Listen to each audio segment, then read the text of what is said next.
Okay, today everyone, I'm going to go over a new Sega Game Gear board that I received to make a repro game from Mortov Games again. This time, it's going to be, if you can see that, this is the save version, so we can make games that save using this particular board.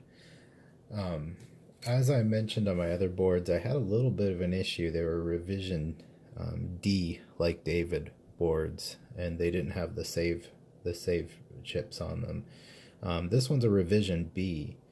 Now I've since actually reached out to Mortov Games, and everybody there was super helpful, pointing me in the right direction. I pointed out some of the things I noticed with correcting the issue that I had with my board not accepting the 27C, either the 801 or the 4001 type of UV ROMs. Here's one here. But in any case, we got those ironed out, and a gentleman that helped me was really kind, and we worked through it a lot together. And I shared what I had found that actually worked to correct the problem and fix it. And he since shared a schematic with me. I'm not sure if I'm allowed to share it, but it just involved actually removing an additional trace that was on the board that wasn't necessary. But that was for board revision D, again, like David, and that's the one that does not have the actual save. So it's a non-save version of the board. I'm sure they'll correct it at some point to where it won't be an issue with those boards using a UV ROM. But in any case, this one's going to be about the revision B. So right here, I'm just going to show revision B. So like beta.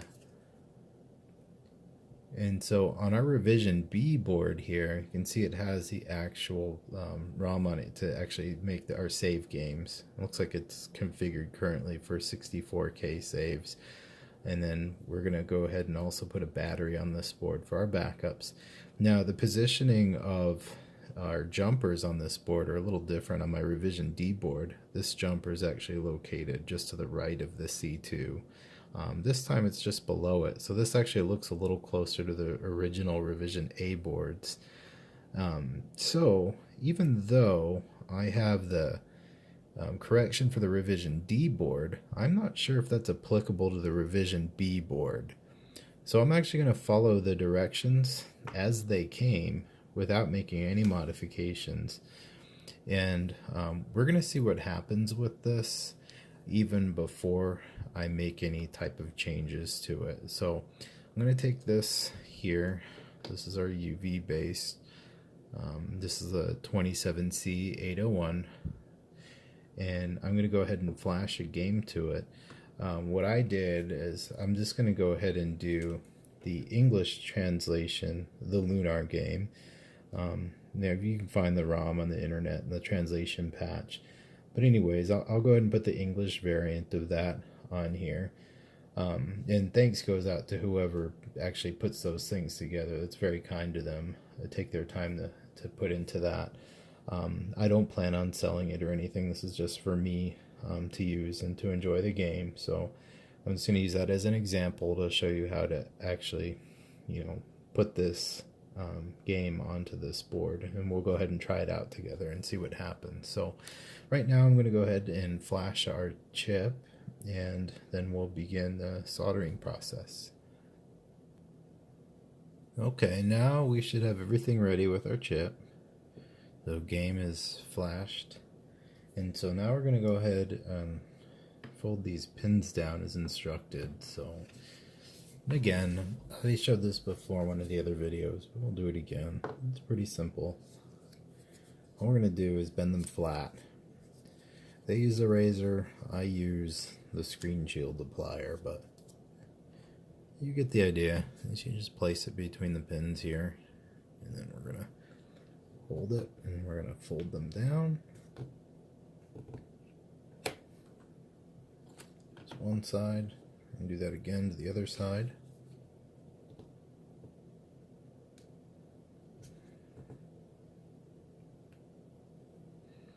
Just make sure everything's just right with your chip before you do this, because bending them back will likely break them. So, see, they're all fanned out now. So remember, when you're looking at these chips, just for the orientation, pin 1 right here to the left of this notch. And so you remember, when looking at this board, orientation where pin 1 goes is up here. So you gotta make sure you take your chip here. So the focus is a little bit, but anyways, you take this here and then you're gonna just turn this around. Make sure that pin 1 on this chip actually lines up with pin 1 pad on this PCB. So if you recall from here, of course, these are too long, so we have to go ahead and trim all the pins, especially on the bottom side, because down here, where those pins are not trimmed, they could actually touch and actually give us a short circuit. So once you have everything kind of looking good where they line up, the back looks pretty flush overall, because it should be flush with the back of this board.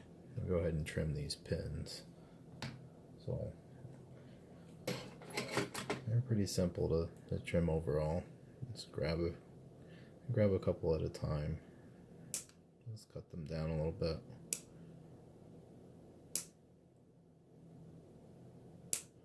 I try to keep them even, but they're pretty close, as long as we have enough pin to actually make contact with the pads on the board. We don't have any loose pieces, because we don't want those to touch anything either. So we've got all those trimmed. I'll give you an idea, see if it lines up any better. So on our top, they're starting to line up pretty good on the top. Now we have to focus on the bottom. So I'll go ahead and work the bottom, and then we'll begin putting them in there. So now that we have our pins trimmed up, we're going to go ahead and begin to solder the chip to the board. So remember, be very careful, get your orientation correct. So pin 1 lines up with pad 1 on our PCB. So that means you have to flip your ROM chip upside down. So not like this, but like this. Just pay attention to where the notch is. So the notch is facing the left of this board. And try to center it as best that we can. I'll go ahead and set it down. And you want to try to have a nice even surface if you can, so these pins make good contact with the board. And so in my case, looks like it's slightly floating. It's probably hard to see on the camera, but let's try to get it on. There we go.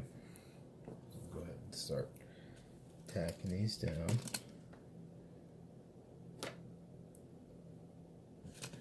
Let's see. Oh, I bumped it. I don't want to do that.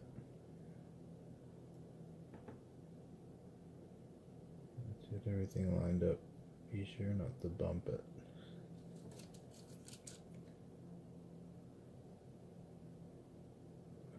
Of course, once you have one pin down, then the rest aren't so bad. I like to go opposites, but you can find your own method of doing it if you like doing it differently.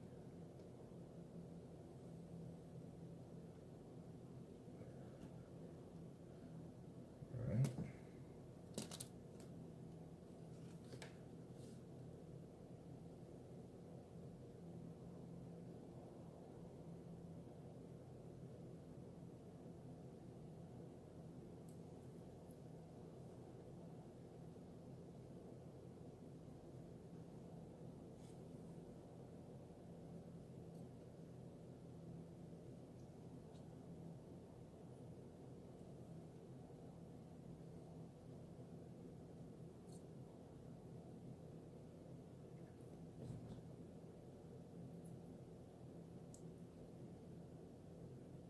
Pin's floating a little bit.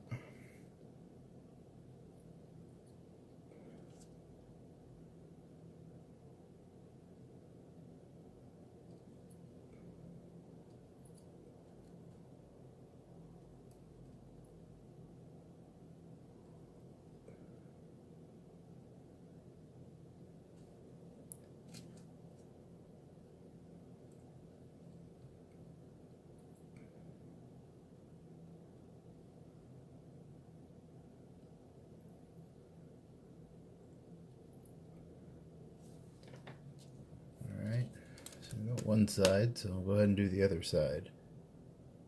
Okay, now that we have our chip soldered to our board, we'll go ahead and focus on putting the battery on it. Now this is asking for the standard CR2032 battery, which I have one with tabs. You can see it's got placement for tabs here on either side.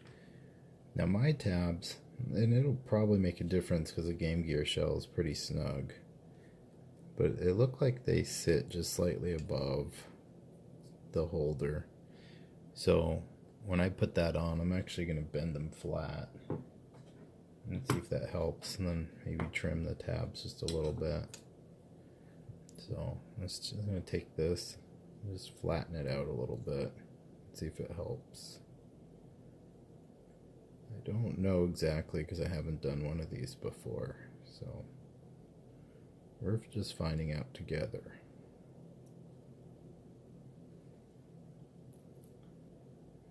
First bend that way. I'm going to bend this. What I'm trying to do is just bend them a little bit so it's closer to more even with the edge of the battery. So if I can kind of get it to play along, and that should help us just a little bit with getting this flat on here. So remember, positive the positive, and negative the negative. So top side of this coin cell is your positive, on bottom side is your negative. So our positive is going to go here. And so now it's much more flat. And so I'm just going to go ahead and solder that in place as is. And if you need to, you can trim your tabs, but I think they're okay for the most part on this one. So I'll go ahead and tack this down.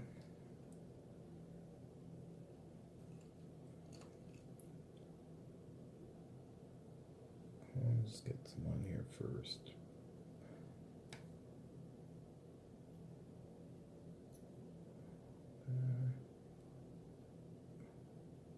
A little bit of a hold for us.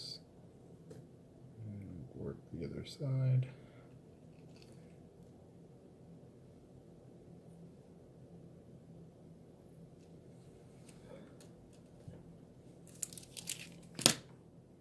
Mine, I want to push my tab down a little bit on the other side because it poked up just a little.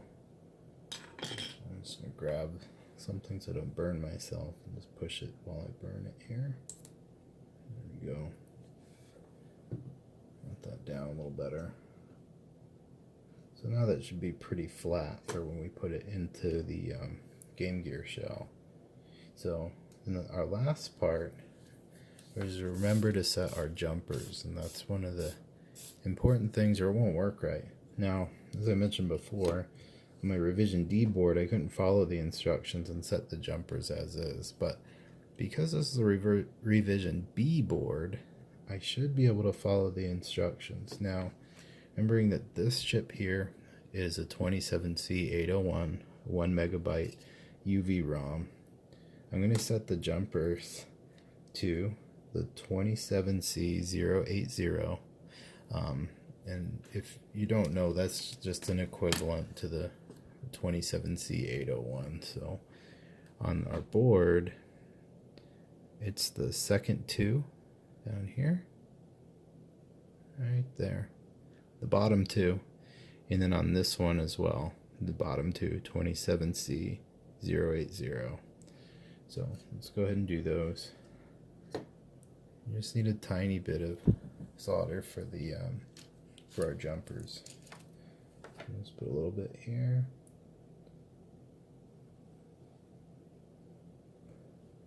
All right.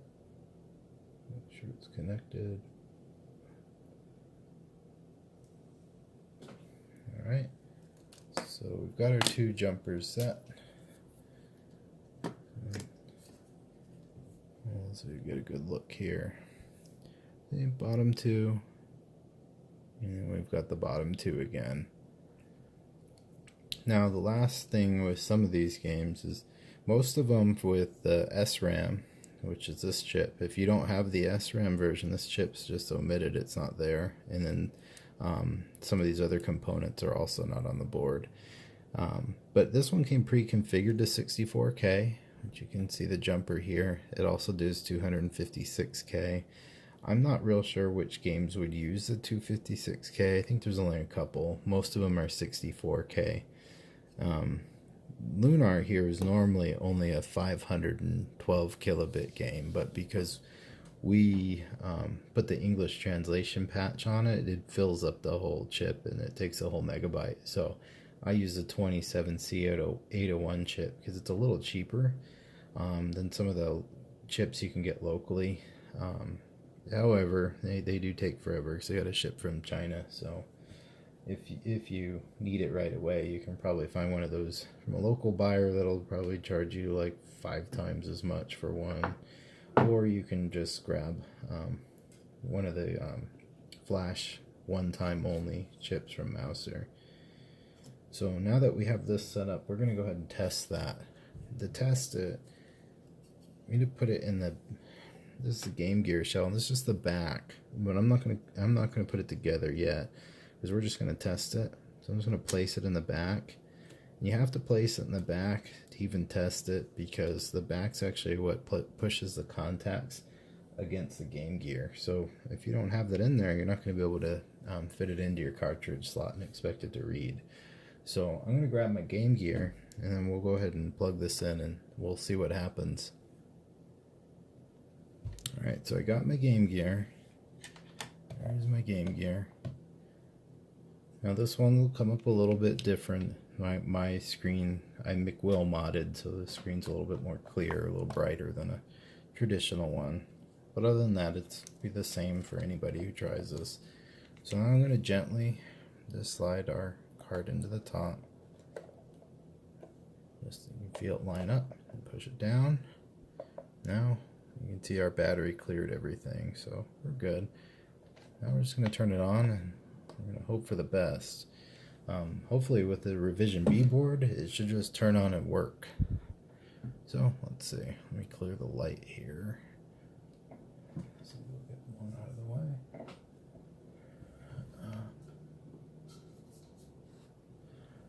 And we still haven't got rid of our glare completely, but let's just try it out.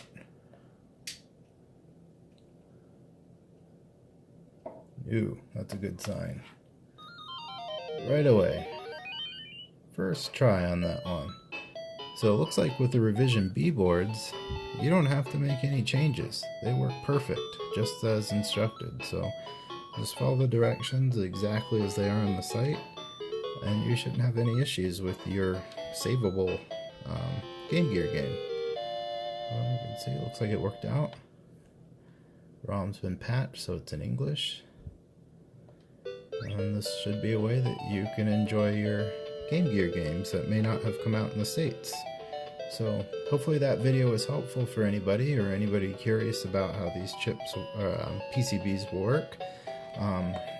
Again, if you want to get one for yourself, then you go to Mortoff Games. So I got mine. That's my card from the site, but just go to that address there and you should be able to pick some of these up. They're out of stock right now, but once they're in stock again, you should be able to pick one up and enjoy them for yourself.